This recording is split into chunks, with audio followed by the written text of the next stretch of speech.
Welcome to left and right. నేను అశోక్. ఆంధ్రప్రదేశ్లో అధికార తెలుగుదేశం పార్టీ ఎన్నికల వ్యూహాలపై ఫోకస్ పెట్టింది. సార్వత్రిక ఎన్నికలకు ఇప్పటి నుంచే రంగం సిద్ధం చేసుకుంటోంది. తెలంగాణలో కేసీఆర్ ప్రకటించినట్లుగానే ఏపీలో కూడా ముందస్తుగానే అభ్యర్థులను ప్రకటించడం జరుగుతుందని చంద్రబాబు నాయుడు ఇవాళ ఉదయం జరిగిన టెలికాన్ఫరెన్స్లో కూడా స్పష్టం చేశారు.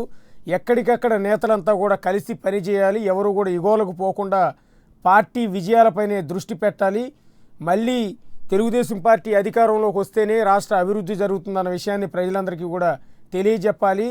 కేసీఆర్ ఫార్ములాను ఫాలో అయ్యి ఏపీలో కూడా విజయం దక్కించుకోవాలని తెలుగుదేశం పార్టీ ఈ రకంగా ప్రయత్నిస్తోంది. ఎమ్మెల్యే ఎంపీ అభ్యర్థులను ముందే ప్రకటించి విజయావకాశాలు మెరుగుపరుచుకోవాలని భావిస్తున్న అధినేత చంద్రబాబు నాయుడు అభ్యర్థులను ముందే ప్రకటిస్తారంటే ఇవాళ జరిగిన సమావేశంలో ఒక క్లారిటీ ఇచ్చారు. చంద్రబాబు ఇచ్చిన హింట్తో ఆయా నియోజకవర్గాల్లో ఆశావాహుల్లో టెన్షన్ కూడా మొదలైంది. సిట్టింగుల్లో గుబులు రేపుతోంది. సిట్టింగులందరికీ సీట్లు వస్తాయా లేదా, కొత్త వారికి అవకాశం ఇస్తారా, వలస వచ్చిన అంటే వైఎస్ఆర్ కాంగ్రెస్ పార్టీ వచ్చిన నేతలందరికీ కూడా టికెట్లు కన్ఫర్మా కాదా, ఇప్పుడు ఇదే విషయం పైన ఏపీ పొలిటికల్ సర్కిల్లో ముఖ్యంగా తెలుగుదేశం పార్టీ నేతలందరూ కూడా ఒక హాట్ టాపిక్గా మారింది.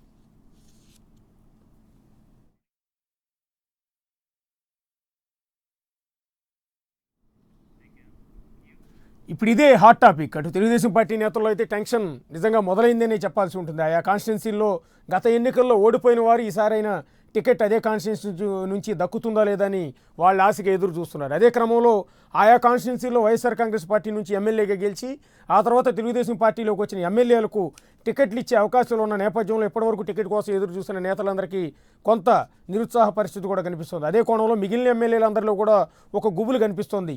తిరిగి సిట్టింగ్ ఎమ్మెల్యేలందరికీ మాకే టికెట్లు ఇస్తారా లేక కొత్త వారికి ఇచ్చే అవకాశం ఉంటుందా అన్న దాని మీద వాళ్ళందరూ కూడా చర్చించుకుంటున్నారు. అధినేత మనసులో ఏముందో తెలుసుకునేందుకు రకరకాలుగా ప్రయత్నాలు చేస్తున్నారు. అటు తెలంగాణలో కూడా కేసీఆర్ ఇదే రకంగా ముందుగానే అభ్యర్థులను ప్రకటించి సంచలనం సృష్టించారు.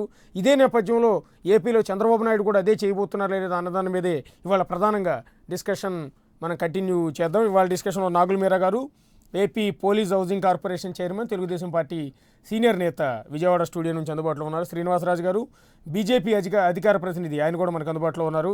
అంబటి రామకృష్ణ గారు, ఏపీ కాంగ్రెస్ అధికార ప్రతినిధి, హైదరాబాద్ స్టూడియో నుంచి మనకు అందుబాటులో ఉన్నారు. పద్మజ గారు, వైఎస్ఆర్ కాంగ్రెస్ పార్టీ అధికార ప్రతినిధి, హైదరాబాద్ స్టూడియో నుంచి మనకు అందుబాటులో ఉన్నారు. బొలిశెట్టి సత్యనారాయణ గారు, జనసేన పార్టీ నుంచి వైజాగ్ స్టూడియో నుంచి మనకి అందుబాటులో ఉన్నారు. ముందుగా నాగుల్ మీరా గారి నుంచి స్టార్ట్ చేద్దాం. ఏంటి బేసిక్గా అక్కడ కేసీఆర్ గారు ముందుగా దాదాపు ఒకేసారి 105 మంది అభ్యర్థుల పేర్లు, ఎమ్మెల్యేల పేర్లు ప్రకటించేశారు కాబట్టి అదే ఫార్ములాని ఇక్కడ తీసుకొస్తున్నారని అనుకోవాలా? చంద్రబాబు నాయుడు గారు చాలా విజన్ ఉన్నటువంటి నాయకుడు, సీనియర్ నాయకుడు, ఒకరిని ఫాలో అవ్వాల్సిన అవసరం లేదు. కేసీఆర్ చంద్రబాబు గారి దగ్గర పనిచేసినటువంటి వ్యక్తి. మీకు అర్థం కావట్లేదు, తప్పని అనట్లా. కేసీఆర్ని చూసి చంద్రబాబు గారు లేకపోతే ఇంకొకరు చూసి చంద్రబాబు గారిని చూసి కేసీఆర్ అంటాం సరైనటువంటి విధానం కాదు. ఎవరి వ్యూహాలు వాళ్ళకు ఉంటాయి, ఎవరు వ్యూహాత్మకంగా వాళ్ళు వ్యవహరిస్తారు. చంద్రబాబు నాయుడు గారు ముందస్తుగా అభ్యర్థులను ప్రకటించాలనేది సరైనటువంటి నిర్ణయంగా పార్టీ అంతా అనుకుంటున్నటువంటి వాస్తవం. ఎందుకంటే చిన్న చిన్న భేదాభిప్రాయాలు ఉన్న సరిచేసుకునేటువంటి అవకాశం కూడా ఉంటుంది. ఆల్రెడీ ఇప్పుడు తెలుగుదేశం పార్టీ ఎప్పుడు ఎన్నికలు వచ్చినా సిద్ధం అవటానికి ప్రాంతీయ రాజకీయ వ్యవస్థలో తెలుగుదేశం పార్టీకి గ్రాస్ రూట్లో ఒక కేడర్ ఉంది, బూత్ కమిటీలు ఉన్నాయి, డివిజన్ కమిటీలు ఉన్నాయి. ఎప్పుడు ఎలక్షన్ వచ్చినా మేము ఎలక్షన్ ఫేస్ చేసేయడానికి సిద్ధంగా ఉన్నటువంటి నేపథ్యం తెలుగుదేశం పార్టీకి ఉంది. కాబట్టి తప్పనిసరిగా ఈనాడు రాష్ట్రంలో చంద్రబాబు నాయుడు గారు చేస్తున్నటువంటి శ్రమను ప్రజలు గుర్తిస్తూ ఉన్నారు. ఆర్థికంగా 17,500 కోట్ల లోటు ఉన్నా సంక్షేమంలో అభివృద్ధిలో లోటు లేదు. ముఖ్యంగా ఏంటంటే సామాజికంగా కూడా తెలుగుదేశం పార్టీ అంటే బలహీన వర్గాల పార్టీ కాబట్టి సామాజిక అంశాల్లో కూడా చంద్రబాబు నాయుడు గారు అన్ని సామాజిక వర్గాలకు న్యాయం చేయటమే కాకుండా ఈ రోజున పెన్షన్లు కానివ్వండి, అన్నిటికీ మించి రాయలసీమలో నీళ్లు లేవు, రాయలసీమ అన్నది రత్నాలసీమగా మార్చడానికి చంద్రబాబు నాయుడు గారు చేసినటువంటి కృషి కానివ్వండి, తప్పనిసరిగా ఏదైతే చంద్రబాబు గారు నిర్ణయం తీసుకుంటాడో పార్టీ అందరూ కూడా కట్టుబడి ఉండేటువంటి పరిస్థితి ఉంది. అభ్యర్థులను ముందుగా ప్రకటించినా ఎప్పుడు ప్రకటించినా చంద్రబాబు నాయుడు గారు ఏ నిర్ణయం తీసుకుంటే ఆ నిర్ణయానికి కట్టుబడినటువంటి తత్వం, క్రమశిక్షణ కలిగినటువంటి నాయకత్వం తెలుగుదేశం పార్టీ. ఆ విషయంలో ఎవరూ కాదనట్లేదు నాగుల్ మీరా గారు. ఇక్కడ అన్నది ఏంటంటే తెలంగాణలో మొదటి ఎన్నికలు జరిగినాయి కాబట్టి అక్కడ ఒకేసారి సిట్టింగ్ ఎమ్మెల్యేలు అందరికీ కూడా దాదాపు 105 మందికి ఒకేసారి పేర్లు అనౌన్స్ చేసి వాళ్ళనే మళ్ళీ అభ్యర్థులుగా ప్రకటించి కేసీఆర్ ఒక విధంగా సంచలనం, ఒక విధంగా ఆ నిర్ణయం తీసుకోవడం ఒక ఆశ్చర్యకరమైంది. ఎందుకంటే ఆచి తూచి వ్యవహరించి వెయిట్ వేసి మళ్ళీ ఎమ్మెల్యే గెలుస్తాడా లేదా అనేది 96 లెక్కలు వేసి కానీ అభ్యర్థులను ప్రకటించరు. సహజంగా ఈక్వేషన్స్ 5 ఏళ్ల తర్వాత మారిపోతూ ఉంటాయి. ఆ క్రమంలో అలాంటి వర్క్ ఎంత చేశారో లేదో బయటకైతే తెలియదు, కానీ కేసీఆర్ ఆ రోజు అనౌన్స్ చేయడం అనేది టీఆర్ఎస్ వర్గాల్లోనే కొంత ఆశ్చర్యం కలిగింది. చాలా గట్స్తో ఉన్నారైనా. ఈ నేపథ్యంలో తెలుగుదేశం పార్టీ అధినేత కూడా అదే రకంగా ఆశ్చర్యపరిచే విధంగా అభ్యర్థులను ప్రకటిస్తారా, సిట్టింగ్ ఎమ్మెల్యేలందరికీ కూడా మళ్ళీ టికెట్లు ఇస్తారా లేదా అన్న దాని మీద ఇక్కడ డిస్కషన్. ఇప్పుడు కేసీఆర్ గారు కూడా ముందస్తుకు వెళ్ళాలనేటువంటి ఆలోచన ఆయనకు ముందే ఉంది. కాబట్టి దాదాపుగా ఒక 6 నెలల క్రితమే వాళ్ళ అభ్యర్థుల గురించి సర్వేలు చేయించుకున్నాడు, అన్ని రిపోర్ట్లు తెప్పించుకున్నాడు. దానికి అనుగుణంగానే 105 సీట్లు ఇవ్వడం జరిగింది. చంద్రబాబు నాయుడు గారు ప్రజాభిప్రాయం ఎలా ఉంది, ఎమ్మెల్యేల పనితీరు ఎలాగ ఉంది, ఎంపీల పనితీరు ఎలాగ ఉంది, మంత్రుల పనితీరు ఎలాగ ఉంది, ఎప్పటికప్పుడు ప్రతి నెల ప్రతి 2-3 నెలలకు ఒకసారి రిపోర్ట్ తెప్పించుకునేటువంటి పద్ధతి చంద్రబాబు నాయుడు గారి దగ్గర ఉంది. ఎందుకంటే నేను ఎలక్షన్లో నిలబడ్డప్పుడు కూడా మేరా నువ్వు గెలుస్తావా అని అడిగాడు. గెలుస్తాను సార్ అంటే, నువ్వు ఓడినా గెలిచినా 3000 తేడాతోనే ఉంటుందన్నారు. 3000తోనే ఓడిపోవడం అంటే గ్రాస్ రూట్లో ఏం జరుగుతుందని చంద్రబాబు నాయుడు గారు ఎప్పుడెప్పుడు సర్వేలు తీసుకొచ్చుకోవటం ఆయనకు తెలిసినటువంటి అంశం. కాబట్టి 105 సీట్లు ఆయన ప్రకటించాడు. కొంతమందికి సిట్టింగులు కూడా ఆయన ఇవ్వనటువంటి నేపథ్యం ఉంది. 2 సీట్లు ఇవ్వటం, చెన్నూరు ఒకటి, ఇంకొకటి మన మల్లారెడ్డి నియోజకవర్గం ఒకటి ఇవ్వలేదు. కాబట్టి నేను చెప్పేది ఏంటంటే, ఆయన వాళ్ళ 175 సీట్లు ఉన్నాయి. తెలుగుదేశం పార్టీ గెలిచిన చోట కానీ ఓడిన చోట కానీ ఇన్ఛార్జీల వ్యవస్థ ఉంది. ఆయన గెలిచిన వాళ్ళకి ఇవ్వచ్చు, లేదంటే ఒకళ్ళిద్దరు ఏదైనా ఇబ్బందికరమైనటువంటి అంశాలు ఉంటే అక్కడ నాయకులతో మాట్లాడి అక్కడ మార్చేటువంటి అవకాశం కూడా ఉంటుంది. కాబట్టి ప్రతి వాళ్ళు ఇన్ఛార్జ్ కానీ ఎమ్మెల్యే గతంలో చాలాసార్లు జరిగిన టెలికాన్ఫరెన్స్లో కానీ మీటింగుల్లో కూడా పార్టీ నేతలతో జరిగిన సమావేశాల్లో కూడా చంద్రబాబు నాయుడు వార్నింగ్ ఇస్తూ వచ్చారు. ముఖ్యంగా ఎవరి జాతకాలు ఏంటో నాకు తెలుసు, ఎవరి పనితీరు ఏంటో నాకు తెలుసు, అన్ని లెక్కలు నా టేబుల్ మీద ఉన్నాయి అని పదే హెచ్చరిస్తూ వస్తూ ఉన్నారు. ఒళ్ళు దగ్గర పెట్టుకోకపోతే వచ్చే ఎన్నికల్లో పోటీ చేయడం కష్టమవుతుందని వార్నింగ్ కూడా ఇచ్చుకుంటూ వచ్చారు. ఈ నేపథ్యంలో కొంతమంది సిట్ రైట్ చేసుకున్నారు. అయితే ఇక్కడ కావాల్సింది ఏంటంటే, సరే సిట్టింగ్ ఎమ్మెల్యేలు పక్కన పెడదాం, వైఎస్ఆర్ కాంగ్రెస్ పార్టీ నుంచి వచ్చిన ఎమ్మెల్యేలందరికీ ఆ స్థానాల నుంచి టికెట్ ఇస్తామని కమిట్మెంట్తోనే ఆ రోజు వచ్చినట్టున్నారు వాళ్ళు కూడా. సో వాళ్ళకే ఇస్తే ఆల్రెడీ ఆయా నియోజకవర్గాల్లో ఉన్న టీడీపీ ఇన్ఛార్జీల పరిస్థితి ఏంటి? కమిట్మెంట్ ఏమీ లేవండి. వైఎస్ఆర్సీపీ నుంచి వచ్చిన వాళ్ళకి మీకు సీట్లు ఇస్తామని ఇంకోటి ఇస్తామని కమిట్మెంట్ అయితే ఏమీ లేదు. ఎందుకంటే లేదు, టీవీ చూస్తున్నారు, చూడనేయండి, చూసినా పర్వాలా లేదు. అయితే ఒకటేంటంటే, చంద్రబాబు నాయుడు గారు అభివృద్ధిలో భాగస్వాములం కావాలని రావటం జరిగింది. కాబట్టి ఈరోజు వైఎస్ఆర్సీపీ నుంచి తెలుగుదేశం పార్టీలోకి వచ్చిన వాళ్ళు తెలుగుదేశం ఎమ్మెల్యేలే. కాబట్టి ఇప్పుడున్నటువంటి ఎమ్మెల్యేలందరూ పనితీరును బట్టి చంద్రబాబు గారు నిర్ణయిస్తారు తప్ప అది వైసీపీ వాళ్ళకి సపరేట్, తెలుగుదేశం వాళ్ళకి సపరేట్ అనేటువంటి నేపథ్యం అయితే 100కి 100 రూపాయలు ఉండదు. చంద్రబాబు నాయుడు గారు హెచ్చరిస్తూ ఉన్నారంటే, ఆయన గ్రాస్ రూట్లో తెప్పించుకున్నటువంటి సర్వేలను బట్టి మీరు అందరూ పనిచేయాలి, ప్రజలైతే అవకాశం ఇచ్చారు, మీరు ప్రజల్లో ఉండాలి, ఏమైనా లోటుపాట్లు ఉంటే వాళ్ళకి చెప్పడం, అక్కడ ఉన్నటువంటి పరిస్థితులు చెప్పడం ఆయనకి ఇప్పుడే కాదండి, గత 9 సంవత్సరాలు ముఖ్యమంత్రిగా చేసినప్పుడు కూడా వారు ఆ రకమైనటువంటి పద్ధతుల్లోనే మా అందరికీ చెప్పేవాళ్ళు. అప్పుడు నేను కూడా ఇన్ఛార్జిగా ఉన్నాను. కాబట్టి తప్పనిసరిగా గెలుపు గుర్రాలకే అనేది చంద్రబాబు నాయుడు గారు ముఖ్య ఉద్దేశం. కాబట్టి ఎవరైతే జనంలో ఉంటారో, జనం ఆమోదించబడతారో వాళ్ళకి 100% సీట్లు వస్తాయి. దానికి పెద్ద ఆలోచించాల్సినటువంటి అవసరం ఏముంది? ఓకే, పద్మజ గారు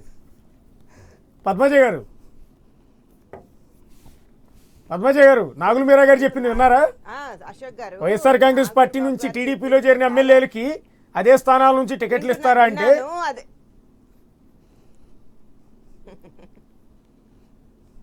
చెప్పండి, కొంత కమ్యూనికేషన్, కొంత 5 సెకండ్స్ గ్యాప్ ఉంటుంది. అంతా విన్నాను, అదే చెప్తున్నాను.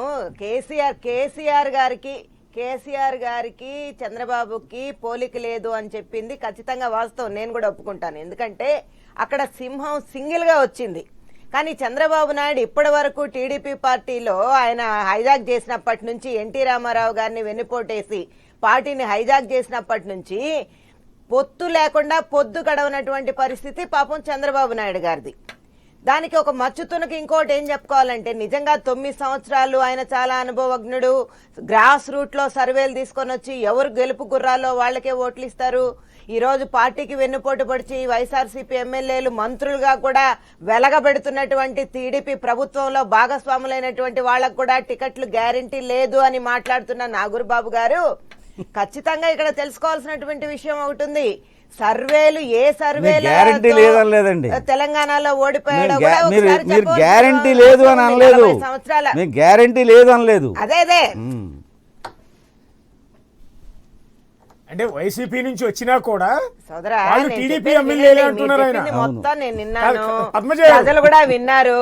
ఆ ఫిరాయి అదే ఈ రోజు కూడా వైసీపీ ఎమ్మెల్యేలుగా కొనసాగుతున్న 23 మంది ఫిరాయింపు ఎమ్మెల్యేలు, అందులో 4 మంత్రి పదవులు వెలగబడుతున్నటువంటి వాళ్ళు కూడా గెలుపు గుర్రాలా కాదా, సమర్థులా కాదా సర్వేలు తేల్చుకున్న తర్వాతే టికెట్లు ఇస్తానని చెప్తున్నారు. చాలా మంచిదే. ఇప్పుడు కేసీఆర్ గారు విరాయింపు మంత్రి పదవులు ఇచ్చిన వాళ్ళకు కూడా టికెట్లు ఇచ్చారు. ఆయన ఒక మాట మీద పోయారు, ఎవ్వరితో పొత్తు పెట్టుకోకుండా నా పాలనా విధానాన్ని చూసి నాకు ఓటు వేయండి అని ప్రజల ముందుకెళ్లారు. ప్రజలు చాలా స్పష్టమైన తీర్పు. తెలంగాణ ఏర్పాటు తర్వాత రెండోసారి జరిగినటువంటి ఎలక్షన్ లో గతంలో కన్నా ఎక్కువ మెజారిటీ ఇచ్చి గెలిపించి మద్దతు తెలిపారు. అదే విధంగా చంద్రబాబు నాయుడు గారు, నేను ఇచ్చిన 600 హామీలు నెరవేర్చాను, మొదటి 5 సంతకాలు నిరూపించుకున్నాను, అదే విధంగా ప్రత్యేక హోదాని విభజన అంశాలని కూడా కేంద్రం మెడలు వంచి సాధించి నేను నా సమర్థత నిరూపించుకున్నాను అని ప్రజల ముందుకెళ్లి ఆయన మ్యాండేట్ అడిగితే తప్పనిసరిగా తెలుగు ప్రజలు, ఆంధ్ర ప్రజలు కాచుకొని ఉన్నారు చంపపెట్టు చెల్లు అనిపించడానికి. నిజంగా ఆయన పాలనా విధానం మీద ఆయనకే విశ్వసనీయత లేదు కాబట్టి లోకేష్ ని కనీసం ప్రత్యక్ష ఎన్నికల్లో తీసుకొని వచ్చి ఒక ఎమ్మెల్యేని చేసి మంత్రి పదవి కట్టబెట్టలేని దౌర్భాగ్య స్థితిలో అంత స్పష్టతలో చంద్రబాబు నాయుడు గారి ప్రభుత్వ విధానం మీద ఆయనకు నమ్మకం ఉందండి. అందుకే కుమారుణ్ణి సైతం అడ్డదారిలో ఎమ్మెల్సీగా తీసుకొని వచ్చి మంత్రి పదవి కట్టబెట్టారు. ఈ రోజు కేసీఆర్ కి చంద్రబాబుకి పోలిక లేదు అంటున్నాం కదా, ఖచ్చితంగా పోలిక లేదు. కేటీఆర్ ని ప్రత్యక్ష ఎన్నికల్లో ఎమ్మెల్యేని చేసి మంత్రిని చేసి ఆయన సమర్థత నిరూపించుకొని ఈ రోజు వర్కింగ్ ప్రెసిడెంట్ గా కూడా ఆయనకి అధికారాన్ని కట్టబెట్టారు కేసీఆర్ గారు. దానికి ప్రజల ఆమోదం తెలంగాణ ప్రజలు ఇచ్చారు. అలాంటి సాహసం చంద్రబాబు నాయుడు గారు చేయగలరా? వర్ధంతికి జయంతికి తేడా తెలిగిన కొడుకుతో ఎగుతున్నటువంటి చంద్రబాబు నాయుడుకి కేసీఆర్ గారికి పోలిక ఎక్కడండి పాపం? ఒకే సమకాలీనికులుగా రాజకీయంగా ఎదిగినటువంటి రాజశేఖర రెడ్డి గారి కొడుకు ఎక్కడా, చంద్రబాబు నాయుడు గారి కొడుకు ఎక్కడ? ఇద్దరి పోలికలు చూసుకోండి, రాజకీయంగా గాని సమర్థతలో గాని ప్రజల ముందు గాని. ఒక కమెడియన్ గా ఒక మన పప్పు నాయుడు గారు ఉన్నారు, జగన్మోహన్ రెడ్డి గారు. ఈ రోజు ఆ జగన్మోహన్ రెడ్డి గారిని ఎదుర్కోలేక బద్ద శత్రువుగా పార్టీ పుట్టుకకే కారణమైన కాంగ్రెస్ పార్టీతోనే జత కట్టవలసినటువంటి దౌర్భాగ్య స్థితిలో ఈరోజు చంద్రబాబు నాయుడు గారు ఉన్నారు. ఇంత తేడాతో ఈరోజు 2019 ఎలక్షన్స్ కి వెళ్లబోతున్నాము. ప్రజలు ఖచ్చితంగా వేచి ఉన్నారు. ముందస్తుగా వస్తే ప్రజలు ముఖ్యంగా సంతోషపడతారు. ఎందుకంటే ఎప్పుడెప్పుడ కేసీఆర్ గారు ముందస్తుగా వెళ్లారు, నా పాలనా విధానం మీద నాకు నమ్మకం ఉంది, ప్రజల ముందుకు ఇంకా ముందుకెళ్లి మ్యాండేట్ అడుగుతానని. చంద్రబాబు నాయుడు ఆ సాహసం చేస్తారా చెప్పండి? ఆయన పాలనా విధానం మీద ఆయనకు నమ్మకం ఉందా చెప్పండి? ఎప్పుడైనా ప్రజలు రెడీగా ఉన్నారు చంద్రబాబు నాయుడిని, తెలుగుదేశం పార్టీని బంగాళాఖాతంలో కలపడానికి. Okay okay okay okay Satyanarayana గారు, సత్యనారాయణ గారు ఏం చెప్తారండి? దాదాపుగా అభ్యర్థులను ముందుగానే ప్రకటిస్తానని చంద్రబాబు నాయుడు అంటూ ఉన్నారు. మరి మీ పార్టీ స్ట్రాటజీ ఏ విధంగా ఉండబోతోందండి? బేసిక్గా అధికార పార్టీ వాళ్ళు ఆల్రెడీ సిట్టింగ్ ఎమ్మెల్యేలు ఉన్నారు. స్ట్రాటజీ మాది ఎలాగ కొత్త పార్టీ అని వాళ్ళకి ఆ ఇబ్బందులు ఉన్నాయి, మాకు ఆ ఇబ్బందులు లేవు. ఎందుకంటే ఒక సీనియర్ పార్టీ ఇప్పుడు పాలిటిక్స్ అండి కన్వెన్షనల్ పాలిటిక్స్ నుంచి కాంటెంపరీ పాలిటిక్స్ లోకి వెళ్తున్నాయి. అంటే సాంప్రదాయ రాజకీయాల నుంచి సమకాలీన రాజకీయాల్లోకి వెళ్ళబోతున్నాయి. ఇప్పుడు ఏమంటే సీనియర్స్ అందరూ మాకు సీట్ ఇవ్వకపోతే కుదరదు, గొడవ పెడతాం, ఇలాంటిది లేదు. అవినీతి అలాంటి ఆరోపణలు లేవు. ఒక క్లీన్ ఇమేజ్ తో వచ్చిన పార్టీ, ఒక తెలుగుదేశం పార్టీ వచ్చి 30 ఏళ్ళు పైన అయిపోయింది కాబట్టి దానికి ఎక్స్పైరీ డేట్ వచ్చిందని అనిపించే టైంలో ఒక కాంటెంపరీ పార్టీ పాలిటిక్స్ కి ఒక కొత్త సారథి వచ్చారు. సో మాకేమంటే మాకు ఈ ప్రాబ్లమ్స్ లేవు. ఇప్పుడు యాక్చువల్గా ఈ డిబేట్ లో నా తాలూకా కంట్రిబ్యూషన్ చాలా తక్కువ ఉంటుంది. నేను డిబేట్కి వచ్చే ముందు పూర్తిగా నేను దీని గురించి ప్రిపేర్ అయ్యి రాలేదు. బట్ బేసిక్ గా చంద్రబాబు నాయుడు గారికి ఉన్న ప్రాబ్లం ఏంటంటే ఆయన అక్కడ సక్సెస్ అయ్యి ఉంటే, తెలంగాణలో కానీ సక్సెస్ అయ్యి ఉంటే కూటమి, ఇక్కడ ఆయనకి చాలా బ్రహ్మాండంగా ఉండేది. అంటే ఏదో ఒకటి చెప్పడానికి మీ ఛానల్స్ అన్ని ఉన్నాయి, వాళ్ళకి మీడియా ఉంది, సపోర్ట్ ఉంది, ఏదో చేసేవారు. అయితే అక్కడ ఎప్పుడైతే 15 సీట్ల నుంచి 2 సీట్లకు వచ్చేసారో పర్సెంటేజ్ కూడా పడిపోయింది, 3.5%కి వచ్చింది. అంటే బీజేపీ వాళ్ళకంటే డబల్లో ఉన్నారు. The national party scored more double the digit than regional party, ఆ స్టేజ్ లో ఉన్నారు. కాబట్టి వాళ్ళకి ఇబ్బందులు ఉంటాయి, తలనొప్పులు ఉంటాయి. కానీ చంద్రబాబు నాయుడు సమర్థుడు, తలనొప్పులు ఎదుర్కోగల సమర్థత ఆయనకు ఉంది. ఎందుకంటే ఇదివరకు గతంలో ఒకసారి ఆఫ్ ది రికార్డ్ అయినా ఆన్ ది రికార్డ్ అయినా గంటా శ్రీనివాస్ గారు నాతో ఒకసారి అన్నారు, ఏ పార్టీకి వచ్చినా రాబోయినా మాకు 10 సీట్లు దాటి రావు తెలుగుదేశం కానీ. అప్పుడు 94 సీట్లు వచ్చినాయి. సో డెఫినెట్ గా చంద్రబాబు నాయుడు ఎబిలిటీస్ మీద నమ్మకం ఉంది. అయితే when this a political shift from contemporary politics వచ్చేసరికి, అంటే కన్వెన్షనల్ పాలిటిక్స్ నుంచి మార్పు వచ్చేసరికి ఈ ఎక్స్పీరియన్స్ డిస్క్వాలిఫికేషన్ అయిపోతుంది. ఈ సీనియర్స్ ఒక లైబిలిటీ అయిపోతారు. కాబట్టి ఆయనకున్నంత ఇబ్బంది జనసేనకి లేదు. జనసేన చాలా క్లారిటీతో ఉంది, ఏమంటే ఎవరికైనా సరే నిజాయితీ నిబద్ధత ఉన్న వాళ్ళకే సీట్ ఇస్తాం. ఇప్పటి వరకు ఏ ఒక్కరికి సీట్ గ్యారెంటీ ఇవ్వలేదు, ఎక్సెప్ట్ ఒక సెట్టిబలిజ క్యాండిడేట్ అక్కడ అనౌన్స్ చేశారు తప్ప మిగతా ఏ సీట్లు 174 సీట్లు ఎవరికి కన్ఫర్మేషన్ లేదు. ఈ side very clearly only in February discuss about it. కాబట్టి మాకు ఇబ్బందులు లేవు ప్రస్తుతానికి. అశోక్ గారు. ఓకే, సత్యనారాయణ గారు. రామకృష్ణ గారు ఏం చెప్తారు? ఇందాక కూడా రఘువీరారెడ్డి గారు మాట్లాడుతున్నట్టున్నారు, మీ పార్టీ ఏపీ అధ్యక్షుల వారు వైజాగ్లో అనుకుంటూ మాట్లాడుతున్నారు. 175 స్థానాల్లో మేమే పోటీ చేస్తామంటూ ఉన్నారు. ఇటువైపు చంద్రబాబు నాయుడు గారు ఏమో అభ్యర్థులను ముందుగానే ప్రకటిస్తాం, మేము ఎన్నికలకు సిద్ధంగా ఉన్నాం, అన్ని విధాల మళ్ళీ తెలుగుదేశం పార్టీని అధికారంలోకి తీసుకురావడానికి అందరూ కష్టపడి పనిచేయాలని ఆయన కార్యకర్తలకి అభ్యర్థులందరికీ కూడా చెప్తూ ఉన్నారు. ఈ నేపథ్యంలో మీ స్టాండ్ ఏ విధంగా ఉండబోతోందండి? అంటే ఏ పార్టీ వ్యూహాలు ఆ పార్టీకి ఉంటాయి సార్. ఏ పార్టీ అయినా గెలవాలనే కాన్సెప్ట్లోనే ముందుకెళ్తూ ఉంటారు. యాజ్ ఆఫ్ నౌ మా పార్టీ అయితే మేము చెప్పాను మొన్న అక్టోబర్ 2వ తారీఖు నుంచి ఇంటింటికి కాంగ్రెస్, ఇందిరమ్మ రాజ్యం, ఇంటింటి సౌభాగ్యం అనే కాన్సెప్ట్తో ప్రతి ఇంటికి, ప్రతి కాన్స్టిట్యున్సీలో ప్రతి ఇంటికి వెళ్ళడం జరిగింది. సో పొత్తులు ఉంటావా అనేది ఆంధ్రప్రదేశ్ రాష్ట్రానికి వచ్చేటప్పటికి ఇంకా డిసైడ్ చేసుకోలేదు. ఆ చర్చలు ఇంకా జరగలేదు. పొత్తు ఉంటే ఏ రకంగా వెళ్ళాలి, పొత్తు లేకపోయినా సరే 175 కాన్స్టిట్యున్సీలు 25 పార్లమెంట్లో పోటీ చేయడానికి కాంగ్రెస్ పార్టీ ప్రిపేర్ అవుతా ఉంది. సో ఈ విషయానికి వచ్చేటప్పటికి చంద్రబాబు నాయుడు గారు ఆయన 100 సీట్లు ముందుగా డిక్లేర్ చేస్తారు అనే దాంట్లో ఆయన పార్టీ ఇష్టం. ఆయన 100 సీట్లు పొత్తు ఇప్పుడు ఆయన ఇవాళ రేపో లేకపోతే డిక్లేర్ చేసేసిన తర్వాత మనం డిబేట్ మాట్లాడుకుంటే మీకు డిక్లేర్ చేశారు, మీ సంగతి ఏంటనొచ్చు. సో ఇంకా there is lot of time. ఆయన ఏ సీట్లు డిక్లేర్ చేయబోతున్నారు, ఎక్కడ డిక్లేర్ చేస్తారు, ఎందుకు డిక్లేర్ చేస్తారు అనేది there is lot of time. తర్వాత నేను ఫస్ట్ నుంచి మీరు డిబేట్లో మాట్లాడుతుంది ఏంటంటే పార్టీ మారిన ఎమ్మెల్యేల గురించి ఇక్కడైనా అక్కడైనా, ఇన్ ద సెన్స్ తెలంగాణలో అయినా ఆంధ్రాలో అయినా సరే వాళ్ళపైన ఖచ్చితంగా చర్యలు తీసుకొని ఉండవలసింది అనేది Congress party stand. YSRCP version ఇప్పుడు వరకు మనం విన్నాం. తెలంగాణలో కేసీఆర్ ఒక సింహం, పార్టీ మారిన ఎమ్మెల్యేలందరికీ టికెట్లు ఇచ్చి గెలిపించుకున్నాడు. చంద్రబాబు నాయుడు పార్టీ మారిన ఎమ్మెల్యేలని తన పార్టీలోకి తీసుకొని ద్రోహం చేశాడు. సో ఇది వైఎస్ఆర్సీపీ స్టాండ్. ఇక్కడ కేసీఆర్ ఏమో పార్టీ మారిన ఎమ్మెల్యేలకి మాట మీద కట్టుబడి టికెట్ ఇచ్చి గెలిపించుకుంటే కేసీఆర్ సింహం. అక్కడ చంద్రబాబు నాయుడు గారు పార్టీ మారిన ఎమ్మెల్యేలకి టికెట్లు ఇస్తారా ఇవ్వరా అనే విషయానికి వచ్చేటప్పటికి చంద్రబాబు నాయుడు ద్రోహి. మీరు ఈ రకమైన డబుల్ స్టాండ్స్ తోనే వైఎస్ఆర్సీపీ సెల్ఫ్ గోల్ వేసుకుంటుంది అంటున్నా నేను. మీరు రెండు వైపులా అశోక్ గారు, నేను 10 మాట్లాడినా నేను మధ్యలో రాలేదు, దయచేసి మధ్యలో రాలేదు. పద్మజ గారు ఒక్క నిమిషం చెప్పనండి. చెప్పండి రామకృష్ణ గారు, కంటిన్యూ చేయండి. సో ఫిరాయింపుల ఎమ్మెల్యేల విషయంలో వచ్చేటప్పటికి కాంగ్రెస్ పార్టీ స్టాండ్ ఇక్కడైనా అక్కడైనా మా పార్టీ ఎమ్మెల్యేలు అయినా కాకపోయినా సరే వాళ్ళపైన ఖచ్చితంగా చర్య తీసుకొని ఉండవలసింది. ఎంపీల పైన కేంద్రంలో బీజేపీ చర్య తీసుకొని ఉండవలసింది, రాజ్యాంగాన్ని పరిరక్షించి ఉండవలసింది అనేది కాంగ్రెస్ పార్టీ స్టాండు. ఇక్కడ మాకు రాష్ట్రానికి ఒక స్టాండు, పార్టీతో ఒక stand, direct support, indirect support, ఇన్ని రకాలుగా కాంగ్రెస్ పార్టీ ప్రవర్తించదు. చెప్పండి రామకృష్ణ గారు. అశోక్ గారు ఒక చిన్న ఒక చిన్న పార్టీ clarity, పార్టీ ఒక చిన్న ఎమ్మెల్యేలకి clarity. ఆయన చెప్పిన పార్టీ దానికి ఎమ్మెల్యేలకు అనుబంధంగానే ముందుగా టికెట్లు అడుగుతున్నాను. ఇచ్చే విషయం రామకృష్ణ మాట్లాడినప్పుడు గారు, ఒక్క నిమిషం.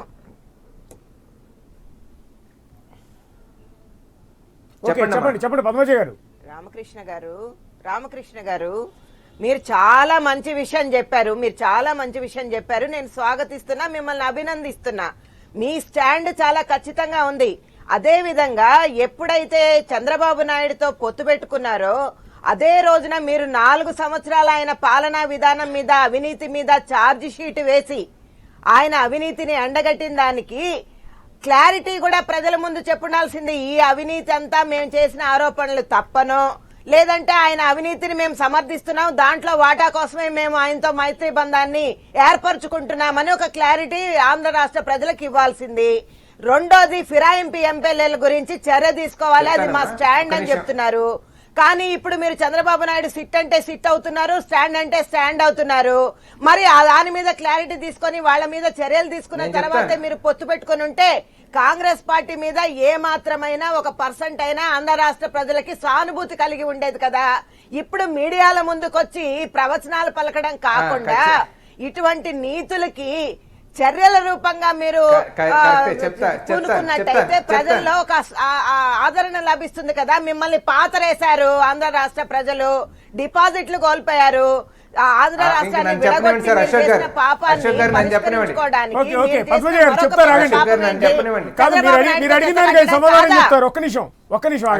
చెప్పండి రామకృష్ణ గారు. అశోక్ గారు, దీనికి ఖచ్చితంగా మేము మాట్లాడాలి, మేము మాట్లాడుతూనే ఉన్నాం, చెప్తూనే ఉన్నాం. కానీ ఇక్కడ ఏం జరిగిందంటే వైసీపీనే రాజీ పట్టం జరిగింది. ఎక్కడ రాజీ పట్టం జరిగిందంటే ప్రెసిడెంట్ వైస్ ప్రెసిడెంట్ ఎలక్షన్ అప్పుడు ఎన్డీఏ అభ్యర్థిని ఎవరినైతే నించోబెట్టారో అదే ఎన్డీఏ అభ్యర్థికి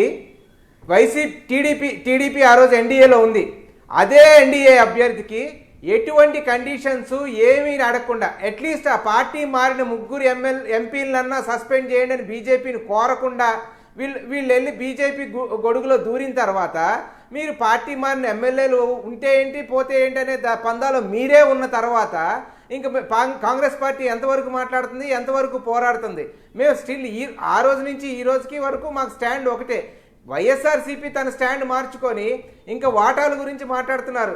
ఒకవేళ వాటాలు అందక మీరేమన్నా బీజేపీతో పొత్తు ఇండైరెక్ట్ గా పొత్తు సాగించి అధికార పార్టీ దగ్గర నుంచి ఏమన్నా డబ్బులు ఆశించి మీరేమన్నా ఇండైరెక్ట్ పొత్తులోకి వైసీపీ వెళ్ళిందేమో కానీ మీరు ఈ రకమైన ఆరోపణలు చేయడం పద్ధతి కాదు. మీకు నిజంగా మీ ఎంపీల పైన మీ ఎమ్మెల్యేల పైన కావాలనే కన్సర్నే ఉండుంటే ఉపరాష్ట్రపతి రాష్ట్రపతి ఎన్నికల్లో రాష్ట్రానికి ప్రత్యేక హోదా సాధించకపోయినా అది సాధించడం కోసం షరతు పెట్టమని కాంగ్రెస్ పార్టీ జగన్మోహన్ రెడ్డి గారు వేడుకున్నా మీరు అది పెడచెవిన పెట్టారు. కనీసం మీ ఎంపీని సస్పెండ్ చేసే విషయంలోనైనా బీజేపీ మీ ఎంపీని సస్పెండ్ చేస్తే అనుకునేవాళ్ళం.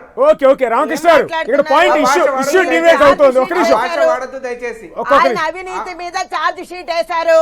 ఆ అవినీతి సొమ్ముకు ఆశించి 4 లక్షల కోట్ల అవినీతి జరిగిందని మీరు ఛార్జ్ షీట్ రిలీజ్ చేశారు.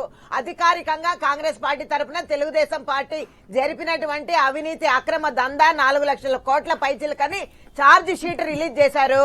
దాంట్లో వాటా కోసమే ఆయనతో జత కట్టారని చెప్పండి. పద్మజ గారు, ఇక్కడ ఇష్యూ ఏంటంటే ఆయా పార్టీలు తెలుగుదేశం పార్టీ వాళ్ళ అభ్యర్థులు ముందుగా ప్రకటిస్తానంటున్న దాని మీద మెయిన్ గా డిస్కషన్. మీ పార్టీలు కూడా అభ్యర్థుల్ని ప్రకటిస్తారా, మీ స్టాండ్స్ ఏముంటాయి అన్న దాని మీద డిస్కషన్.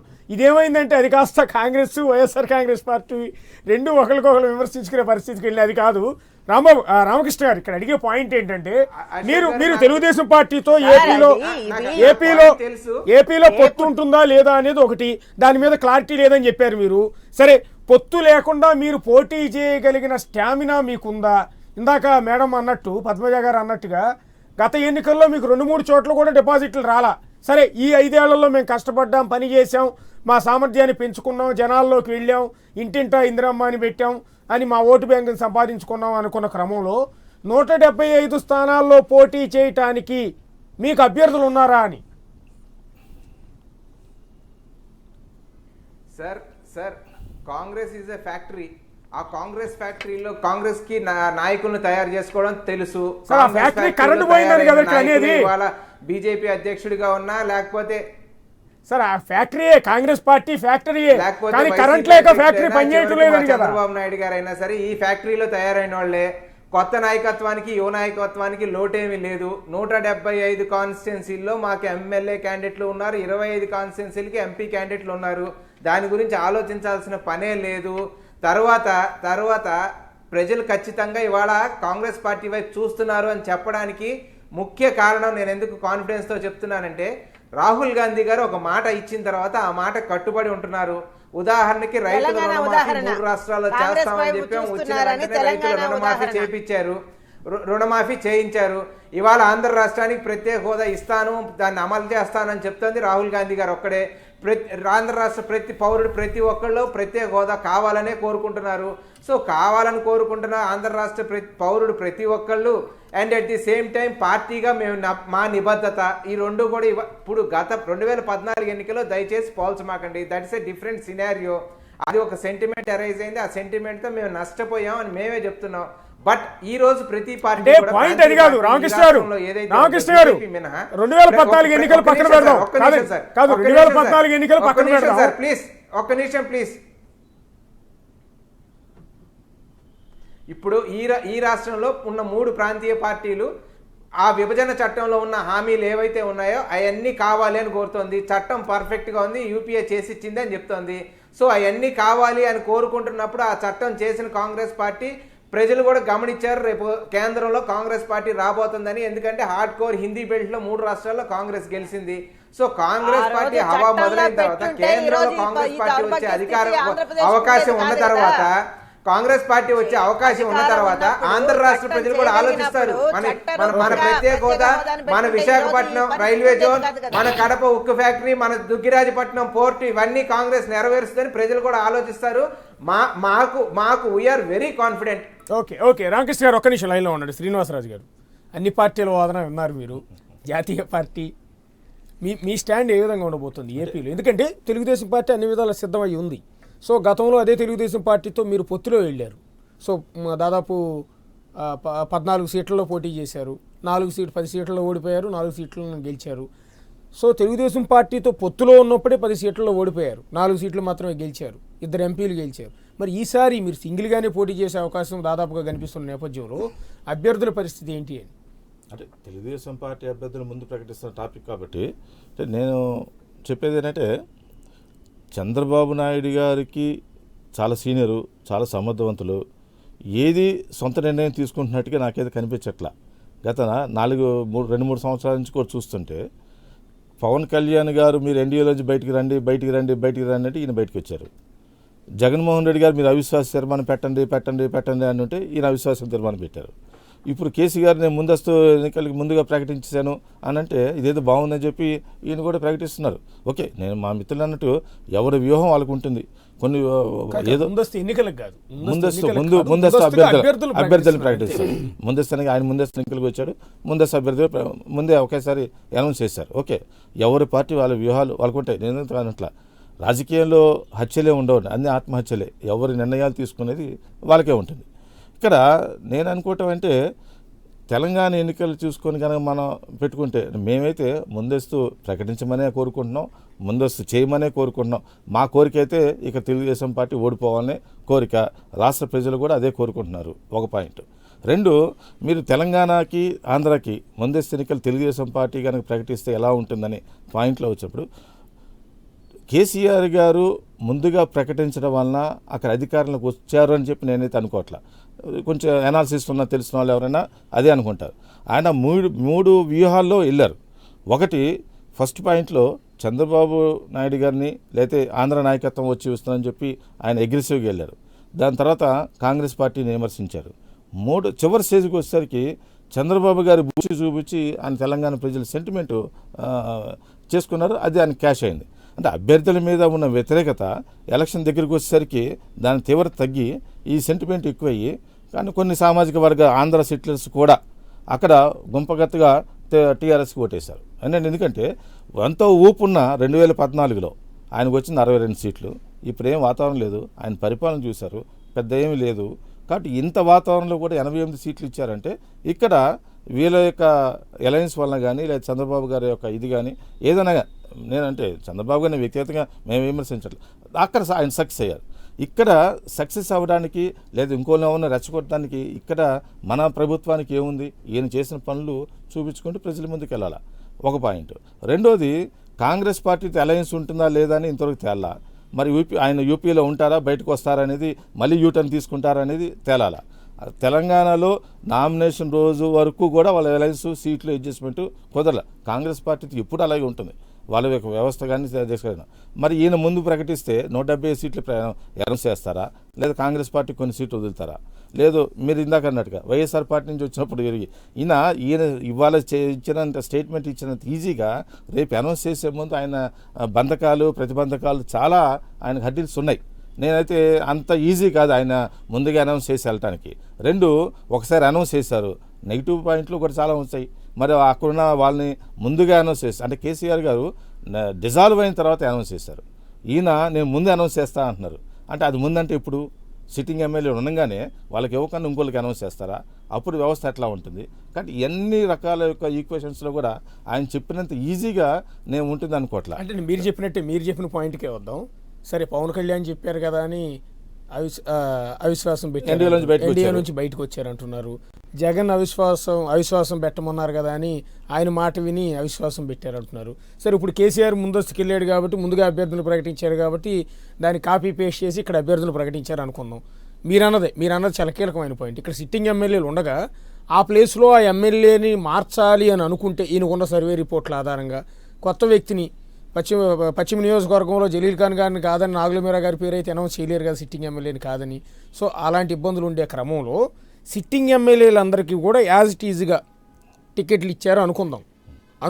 అప్పుడు పరిస్థితి ఎలా ఉంటుందని నేను అనుకుంటా. ఇక్కడ ఉన్న చాలామంది ఎమ్మెల్యేల మీద ఆయన సర్వేలో కానీ బయట కానీ చాలా నెగిటివ్ ఉందండి. ప్రభుత్వం మీద నెగిటివ్ ఉంది, ఎమ్మెల్యేల మీద కూడా చాలా 50% పైగా తెలుగుదేశం ఎమ్మెల్యేలు 50% పైగా అంటే లోకల్గా దండాలు వసూలు చేస్తున్నారు, డబ్బులు వసూలు చేస్తున్నారు, కమిషన్ తీసుకుంటున్నారు, రౌడీజం. అంటే ఇక్కడ జన్మభూమి పేరుతో కానీ లేకపోతే ఇంకే ఇతరగా కానీ ఎంఆర్ఓలు కానీ కలెక్టర్లు కానీ లేకపోతే పోలీస్ డిపార్ట్మెంట్ కానీ ఎమ్మెల్యేకి మంత్రికి తెలియకుండా ఏ పని కూడా జరగట్లా. సామాన్య మానవుడు కూడా ఇబ్బంది పడుతున్నాడు. మున్సిపల్ ఆఫీస్కి వెళ్ళినా, ఎంఆర్ ఆఫీస్కి వెళ్ళినా, కలెక్టర్ ఆఫీస్కి వెళ్ళినా ఏ పని కూడా డబ్బులు లేకుండా అవట్లా. ఇది కామన్ మ్యాన్లో ఉన్న ఇది. ఈ వాతావరణంలో ఎమ్మెల్యేల మీద నెగిటివ్ డెఫినెట్ ప్రభుత్వం మీద పడుతుంది. నిన్నటి వరకు మీరు తెలుగుదేశం పార్టీలో ఉన్నారు, 4.5 ఏళ్ల పాటు మీ ఎమ్మెల్యేలు 4 ఉన్న చోట, విష్ణుకుమార్ రాజు గారు ఉన్న చోట, కామినేని శ్రీనివాస్ గారు ఉన్న చోట, తర్వాత మాణిక్యాలరావు గారు ఉన్న చోట, ఇంకొక ఎమ్మెల్యే ఉన్న చోట, వీళ్ళు ఉన్న చోట కూడా అదే రకంగా ఉండేదా? ఇప్పుడు మాణిక్యాలరావు గారిది నిన్నగోక మొన్న మీరు చూశారు. ఆయన మినిస్టర్గా ఉన్న అక్కడ తెలుగుదేశం నాయకులు ఇన్ఛార్జిని పేరు పెట్టి కలెక్టర్లో ఈయన చెప్పిన కూడా వినకుండా ఈయన రోడ్లు ప్రపోజల్ పెడితే అది ఆపిచ్చి రకరకాల ఇబ్బందులు. ఇప్పుడు నేను అంటున్నది 4.5 ఏళ్ళు మీరు ప్రభుత్వంలో ఉన్నప్పుడు కూడా మీరు ప్రభుత్వమే, మీ ఎమ్మెల్యేలు కూడా ప్రభుత్వంలో ఉన్నట్టే. బీజేపీ పేరుగా టెక్నికల్ గా బీజేపీ అనుకున్నప్పటికీ కూడా ఆంధ్రప్రదేశ్ ప్రభుత్వంలో ఉన్నట్టే. మరి అప్పుడు మీ ఎమ్మెల్యేలు చెప్పింది కూడా అయి ఉండాలి కదా. అదే వ్యతిరేకత మీ 4 ఎమ్మెల్యేల మీద కూడా రావాలి కదా. మా ఎమ్మెల్యేలు ఉన్న చోట కూడా తెలుగుదేశం పార్టీ ఇన్ఛార్జీని పెట్టి వాళ్ళు చెప్పినట్టుగానే చేయటం జరిగింది. మా ఎమ్మెల్యేలు కూడా చాలా ఇబ్బందులు పడ్డారు. నేను ఒక్క కామినేని శ్రీనివాస గారు ఇబ్బంది పడి ఉండకపోవచ్చు కానీ మిగతా 3 ఎమ్మెల్యేలు కూడా మా ఎమ్మెల్యేలు చాలా ఇబ్బందులు పడ్డారు. ఒక్క పని కూడా అంటే మినిస్టర్, కృష్ణా జిల్లా మినిస్టర్ లేదా చంద్రబాబు గారికి ఆయన క్లోజ్ కాబట్టి అక్కడ తెలుగుదేశం వాళ్ళు మమ్మల్ని ఇబ్బంది పెట్టి ఉండకపోవచ్చు, పోటీ ఉంటుంది. అది కూడా నేను చెప్తున్నాను. కాబట్టి అక్కడ కూడా మిగతా 3 ఎమ్మెల్యేలు మాణిక్యాలరావు గారు అయితే రోడ్డు ప్రపోజల్ పెడితే బిల్లు ఆపేసేవాళ్ళండి, రోడ్డు శాంక్షన్ చేసేవాళ్ళు కాదు. ఎంతసార్లు ఉంది మళ్ళీ పంచాయతీ సీఎం గారు ఇద్దరిని కూర్చోబెట్టి చేశారు. అయినప్పటికీ అక్కడ జిల్లా పరిషత్ చైర్మన్ బాపిరాజు గారు అలా నెనగాక మొన్న గొడవైంది, నెట్ శాంక్షన్ చేయించుకొస్తే గోడలు కట్టడానికి గోడ కట్టడానికి హ్యాండ్ ఓవర్ చేయరు, 6 నెలలు పాటు ఆడ ఆపేశారు. కాబట్టి ఎన్ని రకాల ఇబ్బందులకు గురి చేయాలో అన్ని రకాల ఇబ్బందులు మమ్మల్ని పెట్టారు. కానీ మేము మిత్ర ద్రోహం చేయం, మేము దానికోసం అన్ని సహించుకుంటూ వచ్చాం, అన్ని భరించుకుంటూ వచ్చాం. ఒక విధంగా బీజేపీ తెలుగుదేశం పార్టీ కోసం త్యాగం చేసింది. చరిత్ర చూసుకుంటే తెలుగుదేశం పార్టీ అక్కడ బీజేపీకి త్యాగం చేయాలా, కనీసం సపోర్ట్ కూడా చేయాలా. సరే ఈసారి పొత్తుతో వెళ్ళట్లేదు కాబట్టి, విడిపోయారు కాబట్టి బీజేపీ సింగిల్ గానే ఏపీలో ఎన్నికల్లో పోటీ చేస్తున్నారు. Definitely, నేను ఎందుకు అడుగుతున్నానంటే పోటీ చేస్తే పరిస్థితి ఎలా ఉంటుంది? తెలంగాణలో మీ పార్టీకి చాలా గ్రిప్ ఉంది, చాలా మంచి గ్రిప్ ఉంది, నిజానికి చాలా మంచి సీట్లు వస్తాయని అంతా భావించారు. అలాంటి చోట కూడా మీ పార్టీ చాలా దారుణంగా ఒకే ఒక్క ఎమ్మెల్యే గోషామహల్ ఎమ్మెల్యే అతను నిజానికి పార్టీకి రాజీనామా చేసిన వ్యక్తి, రాజా సింగ్ పార్టీకి రాజీనామా చేసిన వ్యక్తి, అతను ఒక్కడు మాత్రమే గెలిచారు. మంచి పేరున్న ముషీరాబాద్ నుంచి లక్ష్మణ్ గారు ఓడిపోయారు, చింతల రామచంద్రారెడ్డి గారు ఓడిపోయారు, తర్వాత కిషన్ రెడ్డి గారు ఓడిపోయారు. అంబర్పేట నుంచి అంత కాన్స్టిట్యున్సీ మొత్తం దాదాపు 3 సార్లు గెలిచారు. ఓటింగ్ శాతం సిటీలో మాకు ఉన్నది 5 సిటీ వాళ్ళే, 28% మాత్రం ఓటైంది. కిషన్ రెడ్డి గారి నియోజకవర్గంలో కూడా అంతే అయింది. కాబట్టి మాకు థర్డ్ ఫోర్స్కి వచ్చేసరికి ఇదే ప్రాబ్లం వచ్చింది. మాకు సెటిలర్స్ కూడా బీజేపీకి ఒకసారి ఓటేలా, సెటిలర్స్ కూడా ఎక్కువ మంది టీఆర్ఎస్కి ఓటేశారు. తెలంగాణ సెంటిమెంట్ టీఆర్ఎస్కి కొట్టింది. అంటే ఈ పోలరైజేషన్లో మేము నష్టపోయిన మాట మా వ్యూహం. ఏ పార్టీకి ఆ పార్టీ మేము ఇక్కడికి వచ్చేసరికి నేనైతే 175 సీట్లు మేము పోటీ చేస్తాం, 25 పార్లమెంట్ సీట్లు పోటీ చేస్తాం. ఇక్కడ హంగ్ అసెంబ్లీ రావటం అనేది తథ్యం ఇక్కడ. కాబట్టి భారతీయ జనతా పార్టీ రేపు మోడీ గారు కూడా ఈ లోపల 2-3 సార్లు ఆంధ్రప్రదేశ్ రాష్ట్రానికి వస్తారు. మేమేమి ఇచ్చామో ఏం చేసామో కూడా ప్రజలకు చెప్పుకునే వెళ్తాం.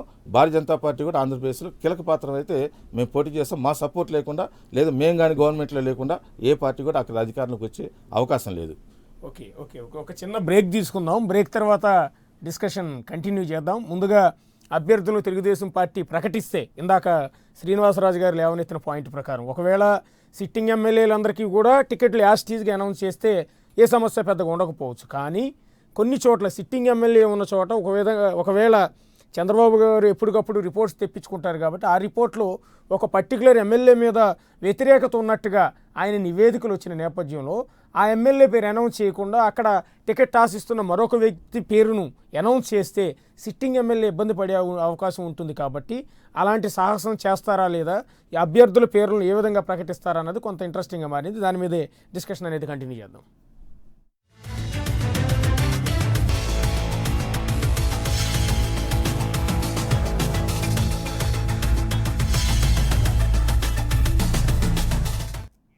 Welcome back. సిట్టింగ్లందరికీ కూడా యథాతథంగా చంద్రబాబు నాయుడు సీట్ ఇస్తారా లేదా అన్న దాని మీద ప్రధానంగా చర్చ కొనసాగుతోంది. నగుల మీరా గారు ఎలా చెప్తారు? బేసిక్గా సిట్టింగ్లందరికీ ఒకవేళ టికెట్ ఇస్తారా లేదా? ఎందుకంటే సర్వే రిపోర్ట్లో ఇందాక శ్రీనివాసరాజు గారు అన్నారు, మరి కొంతమంది కూడా అంటూ ఉన్నారు, దాదాపు ఒక 50 నుంచి 60 మంది ఎమ్మెల్యేల మీద పనితీరు సరిగా లేదని, లేకపోతే అవినీతి ఆరోపణల నేపథ్యంలో కానీ వాళ్ళందరికీ టికెట్ ఇచ్చే అవకాశం లేదు అంటూ తెలుగుదేశం పార్టీలో విస్తృతంగా చర్చ కొనసాగుతూ వస్తుంది. ఎందుకంటే సీఎం చంద్రబాబు నాయుడు గారు ప్రతిరోజు కూడా రిపోర్ట్స్ తెప్పించుకుంటూ ఉంటారు కదండి. అధికారంలో ఉన్నప్పుడు తెలంగాణలో కూడా 40% మందిని కేసీఆర్ మార్చేస్తాడు, అక్కడ అవినీతి ఆరోపణలు ఉన్నాయి, ఇబ్బందికరమైనటువంటి అంశాలు ఉన్నాయని వార్తలు రావడం కూడా మనం చూసాం. నిన్న జరిగినటువంటి మధ్యప్రదేశ్, రాజస్థాన్ ఎలక్షన్లో కూడా భారతీయ జనతా పార్టీ సిట్టింగులు చాలామందిని మార్చినటువంటి నేపథ్యాన్ని కూడా చూసాం. ఏదైనా మార్పులు చేర్పులు అనేవి అధిష్టాన వర్గం, అది పార్టీ అధినేతలు తీసుకున్నటువంటి నిర్ణయం. పార్టీ కేడర్గా కానీ నాయకులుగా కానీ అధినాయకుడు ఏ నిర్ణయం తీసుకుంటే దాన్ని కట్టుబడి ఉండి పనిచేయటమే కార్యకర్తలు, నాయకుల యొక్క లక్ష్యం. ఇప్పుడు మీరు ఎలక్షన్ కోడ్ వచ్చిన తర్వాతనే అభ్యర్థులను ప్రకటిస్తారు. ఫిబ్రవరి 15-16 తారీఖుల్లో కోడ్ వస్తుంది, ఆ తర్వాత ప్రకటిస్తారు. ఆ తర్వాత కోడ్ వచ్చిన తర్వాత సిట్టింగులు అది ఇది అనేది ఏమి ఉండదు అంశం. ఇంకొక విషయం ఏంటంటే, ఇప్పుడు భారతీయ జనతా పార్టీ రాజుగారు అన్నారు, తెలుగుదేశం పార్టీ ఇక్కడ ఓడిపోవాలని మేము కోరుకుంటున్నారని. మీరు ఓడిపోవాలని కోరుకుంటున్నారు, మీరు ఓడిపోవాలని మేము కోరుకుంటాం. ఇది పెద్ద విశేషం కాదు. అయితే ఒక విషయం గమనించాలి, అనేక అంశాలు మీరు మాట్లాడారు ఆంధ్రప్రదేశ్లో జరుగుతున్నటువంటి పరిణామాల మీద. మీ విజయ్ కుమార్ రాజు గారు, మీ మాణిక్యాలరావు గారు, మీ కామినేని శ్రీనివాసరావు గారు అసెంబ్లీలో చంద్రబాబు నాయుడు గారిని పొగిడినంత ఎవరు పొగళ్ళ. ఇటువంటి ముఖ్యమంత్రి నాయకత్వంలో పనిచేయటం మా పూర్వజన సుకృతం. అద్భుతమైనటువంటి వ్యక్తి. అసలు పోలవరం అనేటి అది వరం. ఈ విజన్ ఉన్న నాయకుడు చంద్రబాబు గారి నాయకత్వమే ఈ రాష్ట్రం ముందుకెళ్తుంది. లోటున్నా కూడా లోటు లేకుండా చూస్తున్నారు, సంక్షేమం అభివృద్ధి అని చెప్పారు. సరే, మీరు బయటకు వెళ్ళిపోయిన తర్వాత మాట్లాడారు, ఇప్పుడు మాట్లాడుతూ ఉన్నారు. ఇక మా పద్మజ గారు అంటున్నారు, అసలు ఆమె కేసీఆర్ గారు ఇదేంటే వైసీపీ ఇంత వైఖరి అంటే ఎవరు ఆంధ్రప్రదేశ్ ప్రజలకు అర్థం అవటంలా. ఆమె కేసీఆర్ గారిని పొగుడుతుంది, కేటీఆర్ గారిని పొగుడుతుంది, ఆంధ్ర ప్రాంత నాయకులను, ఆంధ్ర ప్రాంత ప్రజలను సులకనగా మాట్లాడేటువంటి కేసీఆర్ గెలిస్తే వీళ్ళు సంబరాలు చేసుకుంటారు. కాబట్టి కేటీఆర్ అద్భుతమైనటువంటి నాయకుడు అని చెప్తారు. జయంతికి తేడా తెలియకుండా కాబట్టి ఉండే మీకు నాయకుడు. మీకు అసలు మీకు చిత్తశుద్ధి ఐటీ లేదు, మంత్రిగా మీకు ఒక ఈ రాష్ట్రానికి విజన్ లేదు, ఏడిస్తే మీకు ఒక క్లారిటీ మీ లేదు. లోకేష్ బాబుని మీరు పొగడబెట్టారా? తెలుగుదేశం పార్టీని చెప్పండి. మాట్లాడుతా ఉన్నారు. నాగూర్ బాబు కాబట్టి గారు, ఇవి మీరు మార్చుకోవాలి, భజన ఈ చేసుకోండి, పద్ధతులు మీరు హారతులు మార్చుకోవాలి. పట్టండి మీ ఈ రోజు నాయకులకి. మీరు ఎన్ని మాట్లాడినా, మీరు ఇక్కడ బీజేపీ కేసీఆర్ కి, మాట్లాడినా, ఇంకొకరు ఎన్ని చంద్రబాబు మాట్లాడినా, నాయుడుకి పోలిక ఈ రోజు తీసుకొచ్చారు. తెలుగు ప్రజలు చంద్రబాబు గారికి తెలంగాణ అండగా ఉన్నారు. ఎలక్షన్స్ లాగా ఇవాళ ఆంధ్రప్రదేశ్ కేసీఆర్ ఎలక్షన్స్ గారు కి కేవలం పోలిక పెట్టి ఇక్కడ చంద్రబాబు చర్చ గారు పెట్టారు వెళ్తేనో కాబట్టి మహాకూటమి నేను వల్ల ఆ రెండింటికి ఆయన ముఖ్యమంత్రి తేడాలు అయ్యాడు తెలియజేసే అని ప్రయత్నం మీరు మాట్లాడేటప్పుడు చేశాను. మేము మాట్లాడలేదండి. ఆగండి, మీరు మీకు ఓపిక లేకపోతే ఎట్లా? పద్మజ గారు మీరు అంటున్నది మాట్లాడేటప్పుడు ఏంటంటే- మేము మాట్లాడలేదు కదా. మీరా మీరు గారు. మాట్లాడిన తర్వాత మీరు మాట్లాడండి. మీరా గారు, తప్ప- నా పద్మజ గారు పేరు అన్నది పెట్టి ఏంటంటే- మరీ ఒక్కొక్క చెప్పారు నిమిషం, కాబట్టి పద్మజ నేను గారు. ఇంటర్ఫీర్ అవుతున్నాను. పద్మజ గారు. పద్మజ గారు చెప్పినట్టు అన్నారు కాబట్టి నేను ఒకటే మాట చెప్తున్నా. తెలంగాణ ఎన్నికలు ముందస్తు వెళ్లడం, ఫిరాయింపు ఎమ్మెల్యేలకి టికెట్లు ఇచ్చడం, అక్కడ పార్టీ ప్రభుత్వం మళ్ళీ ఏర్పాటు చేయడం, అది మీరు మీద సమర్థిస్తున్నారా? ఇక్కడ పోలిక పెట్టి చంద్రబాబు ఫిరాయింపుదారులకు నాయుడు అలా ఇచ్చా- ముందస్తు వెళ్తాడా? మరి ఫిరాయింపుదారులకు ఫిరాయింపు కేసీఆర్ వాళ్ళని ఇస్తే ఓడించమని కేసీఆర్ తెలంగాణలో సమర్థుడు అంటున్నారుగా మీరు. పిలిపించాడు చంద్రబాబు నాయుడు. సింహం అంటున్నారుగా. ఫిరాయింపు ఎమ్మెల్యేలని మీరు అంటున్నారు ఓడించమని కదండి. ప్రజలకి పిలుపిచ్చాడు చంద్రబాబు నాయుడు తెలంగాణలో. ఇక్కడ కూడా ఆంధ్రప్రదేశ్ లో కూడా ఫిరాయింపు ఎమ్మెల్యేలకి టికెట్లు ఇచ్చి ఓడించమని పిలిపిస్తాడా లేదా? అది కూడా క్లారిటీ ఇవ్వాలి నాగూర్ బాబు గారు. మీరు సమర్థిస్తున్నారా మీకు చాలా కేసీఆర్ clarity తీసుకున్న ఉన్నట్టు నిర్ణయాలకి? మా ప్రజలకు తీసుకోబట్టే clarity కదా కావాలా? కేసీఆర్ గెలిస్తే మీరు ఇదే- సంబరాలు ఇదే- చేసుకున్న మాట వాస్తవం కాదా? నేను అడుగుతున్నా. ఫిరాయింపు ఎమ్మెల్యేలని అంటే మీరు సమర్థించారా? stand తీసుకోవాలా? కేసీఆర్ వాళ్ళని పోకుండా మీరు suspend సమర్థించారా అని చేయాలా? అడుగుతున్నా. వాళ్ళని అనర్హులుగా దానికి సమాధానం చెప్పండి మీరు. మీ మిత్రులు మీరు రామకృష్ణ సమాధానం గారు చెప్పండి. కాంగ్రెస్ పార్టీ మీరు తరఫున కేసీఆర్ గారు. పోకుండా సమర్థిస్తున్నారా? అరే నాగబాబు గారు, ఒక మాట సమర్థించకపోతే అడుగుతున్నా. మీరు ఎందుకు సంబరాలు 20 చేసుకుంటారు? పద్మజ గారు ఒక్క నిమిషం, అది కాదు ఆమె అన్నది 23 రెండు పాయింట్స్. మంది పద్మజ గారు ఒక్కొక్క నిమిషం, మీ పాయింటే మీ పాయింటే కొన్నట్టు మీ కొన్నారు. పాయింటే మీ వాళ్ళని ఓడించండి అని చంద్రబాబు నాయుడు తెలంగాణ ఎన్నికల్లో పిలిపించారు.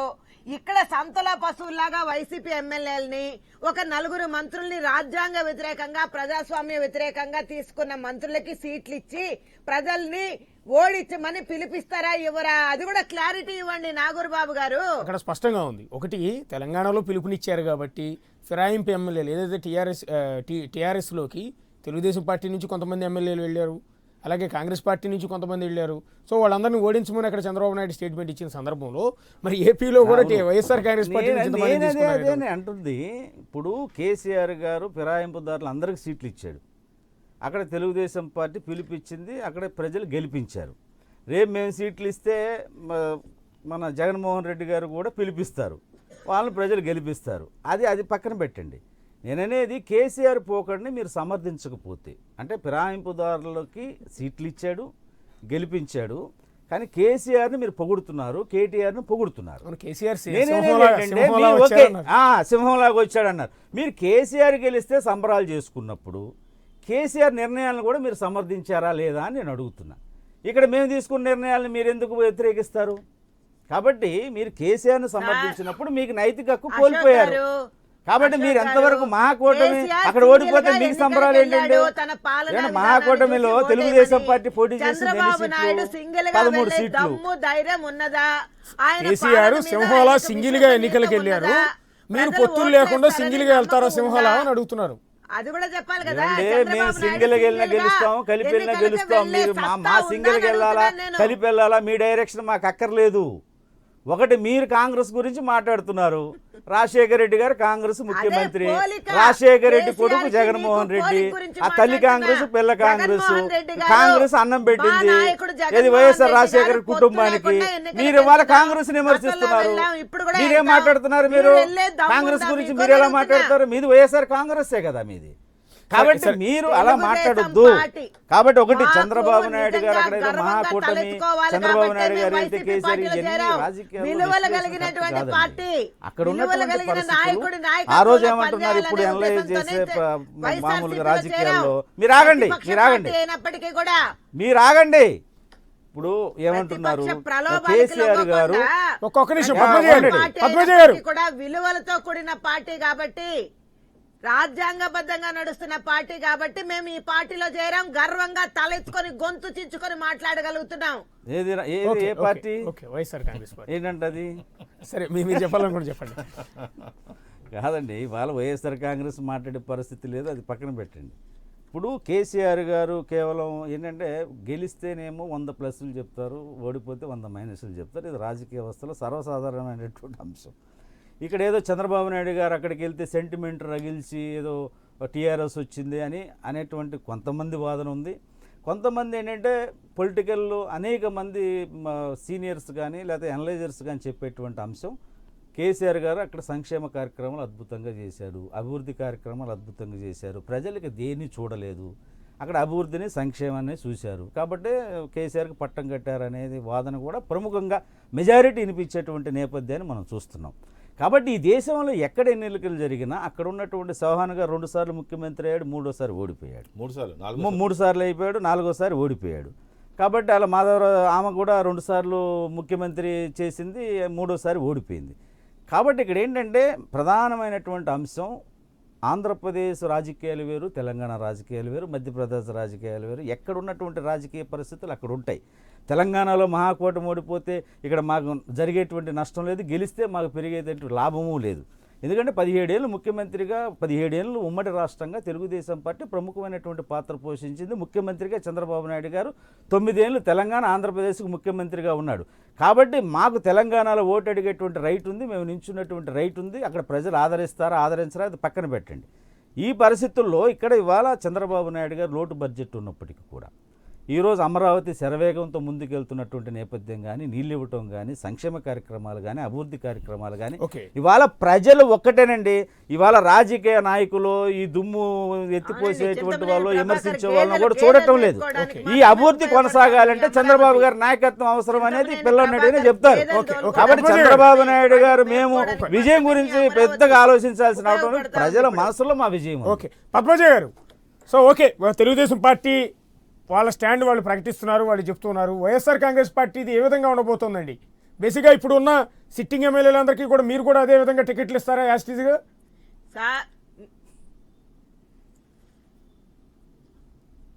మేము ప్రజా సమస్యల మీద వీళ్ళు ఇన్ఛార్జీలు ఎంతమంది మార్చారు అడగండి. ఇప్పుడు ఫస్ట్ నుంచి పార్టీలో ఉన్నటువంటి ఇన్ఛార్జీలు ఎంతమంది మార్చారు? మీకు 50 కోట్లు పెడతారా, 30 కోట్లు పెడతారా, 60 కోట్లు పెడతారా అని జగన్మోహన్ రెడ్డి పిలిచి అడిగి ఇన్ఛార్జీలు రాత్రి మార్చేస్తున్నారు. వీళ్ళు మాట్లాడుతూ ఉన్నారు. జరిగింది ఖచ్చితంగా ఒక విజన్ ఉన్నటువంటి నాయకుడిగా, ఒక దీక్ష దక్షతలు ఉన్నటువంటి నాయకుడిగా జగన్మోహన్ రెడ్డి గారు ఆల్రెడీ ప్రూవ్ చేసుకున్నారు. అందుకే పాపం పిల్లి మొగ్గలేస్తూ చంద్రబాబు నాయుడు యూటర్న్లు, లెఫ్ట్ టర్న్లు, 8 టర్న్లు తీసుకుంటున్నాడు. కాబట్టి ఖచ్చితంగా క్లారిటీ వచ్చింది. ఈ రోజు సిట్టింగ్ ఎమ్మెల్యేల గురించి మాట్లాడుతున్నారు. ఈ రోజు తెలుగుదేశం పార్టీ అసలు సీఎం సీటుకే, సిట్టింగ్ కే అక్కడ గ్యారెంటీ లేదు. ఆల్రెడీ ప్రజలు డిసైడ్ అయిపోయారు. ఖచ్చితంగా ఈ దౌర్భాగ్యం జగన్మోహన్ రెడ్డి ఓడించడానికి గానీ విభజన ఆంధ్రప్రదేశ్ కి భవిష్యత్తు ఉండదు. కేవలం జగన్మోహన్ రెడ్డి చేతల్లో మాత్రమే ప్రత్యేక హోదా సాధించగలిగే సమర్థవంతమైనటువంటి నాయకుడు ఉంటే తప్ప ఆంధ్రప్రదేశ్ కి భవిష్యత్తు లేదనే క్లారిటీకి ప్రజలు వచ్చారు. కాబట్టి ఆ జగన్మోహన్ రెడ్డిని రాజకీయంగా ఎదుర్కొనే దమ్ము లేక ఈ రోజు కాంగ్రెస్ పార్టీ చంక కింద చేరడానికి కూడా చంద్రబాబు నాయుడు గారు సిద్ధమయ్యారు. దానికే తెలంగాణ తెలుగు ప్రజలు చెంప చెల్లుమనిపించి పంపించారు. ఆంధ్రప్రదేశ్ ప్రజలు కాచుకున్నారు మరో చెంపని వాయించడానికి. అది ప్రజలకు చాలా పిచ్చ క్లారిటీ ఉందండి. పాపం తెలుగుదేశం పార్టీ నేతలు ఇంకా కింతబడ్డా మీసాలకు మట్టంటుకోలేదని దులుపుకుంటూ తిరుగుతున్నారు. అంత తప్ప మరొకటి కాదు. పాపం ఈవీఎంల మీద పడ్డాడు. అక్కడేమో కాంగ్రెస్ పార్టీ గెలిచింది 3 రాష్ట్రాల్లో. అది కూడా నా గొప్పతనమేనాడు. మరి అక్కడ ఈవీఎంలు ఏమన్నా మ్యానిపులేట్ చేశాడా చంద్రబాబు నాయుడు? చెప్పాలి. ఈ వాదనలు, ఈ పిల్లి మొగ్గలు అన్ని చూసిన తర్వాత చంద్రబాబు నాయుడికి అసమర్థత మాత్రమే కాదు, మతి చాంచల్యం కూడా కలిగిందనే క్లారిటీకి ఆంధ్ర రాష్ట్ర ప్రజలు పూర్తిగా రావడం జరిగింది. ఎంత ముందస్తుగా ఈ రాష్ట్రానికి ఎన్నికలు వస్తే అంత త్వరగా ఈ శని విరగడవుతుంది. ఈ తెలుగుదేశం పార్టీని భూస్థాపితం చేయాలని ప్రజలు కంకణం కట్టుకుని మరీ కూర్చున్నారనే విషయాన్ని నేను మరొకసారి తెలియజేసుకుంటున్నా. రామకృష్ణ గారు సార్ చెప్పండి. మేడం చెప్పింది ఉన్నారు, నాగుల మీరా గారు చెప్పింది ఉన్నారు.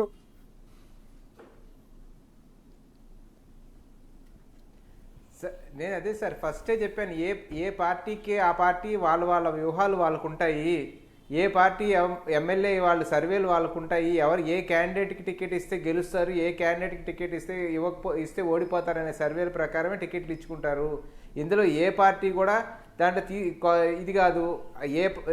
అది బీజేపీ కావచ్చు, కాంగ్రెస్ కావచ్చు, టీడీపీ కావచ్చు, ఎవరైనా కావచ్చు. ఇప్పుడు ఉదాహరణకి వెంకటగిరిలో 4 సంవత్సరాల పాటు బొమ్మిరెడ్డి రాఘవేంద్ర రెడ్డి గారు కష్టపడ్డారు వైసీపీ నుంచి. సడన్గా ఆనం రామనారాయణ రెడ్డి గారు వచ్చారు.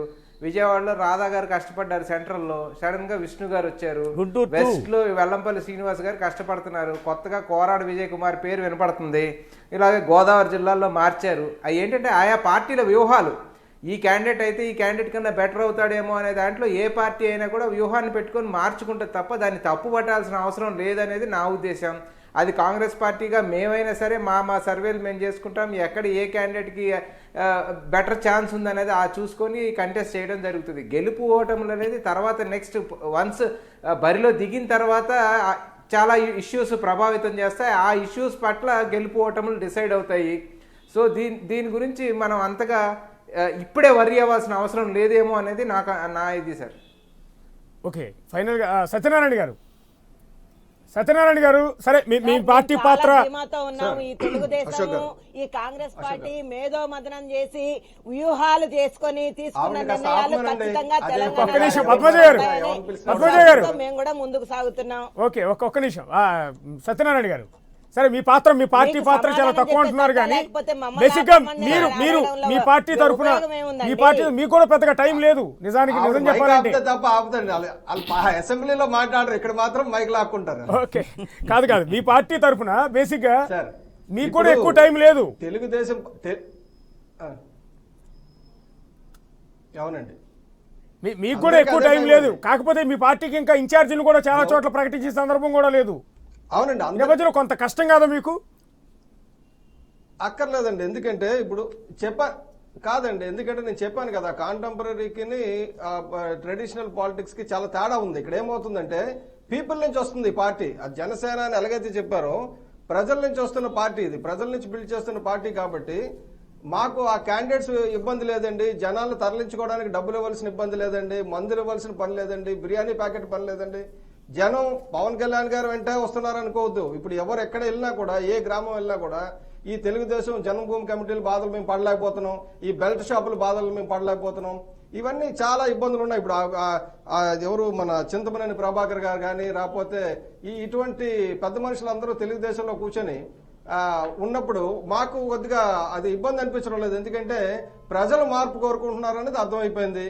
ఇప్పుడు అటు మార్పు జగన్ వైపు వెళ్తారా, రాకపోతే పవన్ వైపు వెళ్తారా అంటే అది కామన్ మ్యాన్ ఎవరిని అడిగినా వాళ్ళకి అర్థమైపోతుంది. ఎందుకంటే కొద్దిగా ఇతని మీద అయితే కేసులు లేవు, అక్కడ కొద్దిగా కేసులు ఉన్నాయి, ఇబ్బందులు ఉన్నాయని అక్కడ న్యాచురల్ గా ఒక ఎడ్జ్ అయితే పవన్ కళ్యాణ్ గారికి ఉంది. కాబట్టి జనాలు అందరూ ఆ రకంగానే జనం అప్లై చేస్తున్నారు. అంటే మాకు ఒక్కొక్క కాన్స్టిట్యున్సీకి కనీసం 10-12 మంది ఆల్రెడీ అప్లికెంట్స్ రెడీగా ఉన్నారు. సో ఈ సెలక్షన్ ఇబ్బంది కాదు. మీరు చెప్పినట్టు కార్యకర్తల అంటే కిందని మేము ఎతకక్కర్లేదు. బూత్కు 100 మంది కావాలంటే 100 మంది రెడీగా శ్రమదానం చేయడానికి సిద్ధంగా ఉన్నారు కార్యకర్తలు. అదొక అడ్వాంటేజ్ ఈ పార్టీకి. న్యూ ఏజ్ పాలిటిక్స్ లో అడ్వాంటేజ్ ఏమైందంటే అందరికి క్రమశిక్షణ ఇవ్వాలి, ట్రైనింగ్ ఇవ్వాలి, ఇది లేదు. People are ready for change. అది అందుగురించని we think we're in better wicket అని అనిపిస్తుందండి. ఓకే, ఫైనల్గా కన్క్లూజన్ ఇవ్వండి నాగుల మీరా గారు. బేసిక్గా ఇప్పుడు మీరు తీసుకుంటున్న ఈ స్టాండ్ నిజంగా గెలుపు తీరాలకి కేసీఆర్ మాదిరిగా గెలుపు తీరాలకి తీసుకెళ్లే అవకాశం ఉంటుందని అనుకుంటున్నారు? ఎందుకంటే మీరు అన్నట్టుగానే తెలంగాణ పరిస్థితులు, ఏపీ పరిస్థితులు వేరు అంటున్న సందర్భంలో మరి అక్కడ ఆయన గెలిచినట్టుగా ఇక్కడ మీరు గెలవాలన్న గ్యారంటీ లేదు కదా. గెలవకూడదని గ్యారెంటీ ఉందా? ఓకే, అదే చెప్పండి. ఇప్పుడు రాజకీయాల్లో మీరు అంచనా వేసినట్టుగా జరగదండి. రాజకీయాల్లో ప్రజల నిర్ణయం అంతిమం. కాబట్టి ఈరోజు ప్రజలు చూస్తున్నది ఏంటంటే ఆంధ్రప్రదేశ్లో ముఖ్యంగా విడిపోయిన తర్వాత కూడా చంద్రబాబు నాయుడు గారు ఒక విజన్ ఉన్న నాయకుడు, సీనియర్ నాయకుడు కాబట్టే ఈ అభివృద్ధి కనపడుతూ ఉంది లోటు ఉన్నప్పటికీ కూడా. కాబట్టి ఈ అభివృద్ధి జరగాలన్నా చంద్రబాబు గారి నాయకత్వం అవసరం అనేటువంటి ఆకాంక్ష ఈనాడు ప్రజలకు ఉన్నమాట వాస్తవం. కాబట్టి ఈరోజు చంద్రబాబు నాయుడు గారి అభివృద్ధి సంక్షేమం, చంద్రబాబు నాయుడు గారిని చూసి 80-90% ప్రజలు ఓట్లు వస్తే క్యాండిడేట్ని చూసి ఒక 10-15% ఓట్ బ్యాంక్. కాబట్టి చంద్రబాబు నాయుడు ఎవరైనా పవన్ కళ్యాణ్ చూసే ఓట్లేస్తారు, జగన్మోహన్ రెడ్డిని చూసే ఓట్లేస్తారు. కొన్ని క్యాండిడేట్లను చూసి ఎంతవరకు ఓట్లేస్తారు అనేది రాజకీయాల్లో మనకు తెలియనటువంటి అంశం కాదు. పార్టీ అనేది సుప్రీం, నాయకుడు అనేది సుప్రీం. కాబట్టి ఇవాళ ప్రజలు 100% పవన్ కళ్యాణ్ లేకపోతే జగన్మోహన్ రెడ్డి, చంద్రబాబు నాయుడు గారా అని చర్చ వస్తే ఇప్పుడున్నటువంటి రాజకీయ పరిస్థితుల్లో ఖచ్చితంగా చంద్రబాబు గారి నాయకత్వానికే 100% మొగ్గు చూపించేటువంటి అవకాశం ప్రజలకు ఉంటుంది. ఇది జగమెరిగిన సత్యం. కాబట్టి ఈరోజు ఎవరు ఎన్ని పగటికెళ్ళగన్నా, ఎవరు ఎన్ని విమర్శలు చేసినా, పాపం వాళ్ళు ప్రతిపక్షంలో ఉన్నప్పుడు వాళ్ళు విమర్శ చేయక తప్పదు. పొగుడుతారా చంద్రబాబు నాయుడు గారిని? జనసేన పొగుడుద్దా? లేకపోతే వైఎస్ రాజశేఖర రెడ్డి వైఎస్ఆర్సీపీ పొగుడుద్దా? వాళ్ళు పొగుడుతాడని మేము అనుకోము. ఒక పక్క బీజేపీ కూడా మేము కేంద్రం నుంచి వచ్చేసాం కాబట్టి వాళ్ళు కూడా అంటారు. కాబట్టి ఇవన్నీ పక్కన పెడితే ఈరోజు ప్రజలు చాలా తెలివైనటువంటి వాళ్ళు. అక్కడ ఏదైతే కేసీఆర్ సంక్షేమ అభివృద్ధి కార్యక్రమాల అంశం మీదే అక్కడ గెలిచారనేటువంటి నేపథ్యం ఈరోజు వినపడుతున్నటువంటి పరిస్థితులు తెలంగాణలో, ఆంధ్రప్రదేశ్లో అంతకంటే సంక్షేమం జరిగింది, అంతకంటే అభివృద్ధి జరిగింది. అన్నిటికీ మించి సామాజికమైనటువంటి అంశాల్లో బడుగు బలహీన వర్గాలకు, మైనారిటీ వర్గాలకు రాజకీయాల్లో కూడా తగినటువంటి అవకాశాలు ఇచ్చింది తెలుగుదేశం పార్టీ అనేటువంటి అభిప్రాయం ప్రజలకు ఉంది. కాబట్టి మేము ఖచ్చితంగా చంద్రబాబు నాయుడు గారు 2019, 19, 24, 29, 34 ఆ విజన్తో ముందుకెళ్ళేటువంటిప్పుడు వీళ్ళు మాట్లాడేటువంటి మాటలు మేము పట్టించుకోవాల్సిన అవసరం లేదు. Thank you. సమయం ముగిసింది. ఒక నిమిషం. థ్యాంక్ యూ నాగుల మీరా గారు, థ్యాంక్ యూ శ్రీనివాస్ గారు, థ్యాంక్ యూ పద్మజ గారు, థ్యాంక్ యూ రామకృష్ణ గారు, థ్యాంక్ యూ సత్యనారాయణ గారు. ఇది వాటి లెఫ్ట్ అండ్ రైట్. రేపటి లెఫ్ట్ అండ్ రైట్లో మళ్ళీ కలుద్దాం.